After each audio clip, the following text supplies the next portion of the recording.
bago natin ipagpatuloy ang seremonya ng kasalang ito, ibig ko lamang ipaalala sa inyo na dito sa Pilipinas ay walang batas ng diborsyo. Dito, ang kasal ay tanikalang gagapo sa inyo habang buhay at tanging kamatayan lamang maaaring lumagot nun. Parang may laman mo ang sinasabi niyo. Pido laki mata, tinatanggap mo ba na bukal sa loob mo na makaisang dibdib ang babaeng ito na iyong mamahalin, paglilingkuran, makakasama bilang asawa mo habang buhay? Opo, Padre.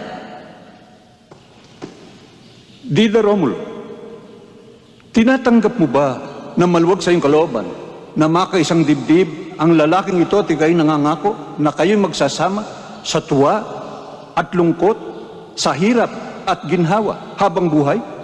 Opo, Padre. Inuulit ko, tinatanggap mo ba makaisang dibdib ang lalaking ito na hindi ka matatakot, mahihiya o magsisisi man lang habang buhay?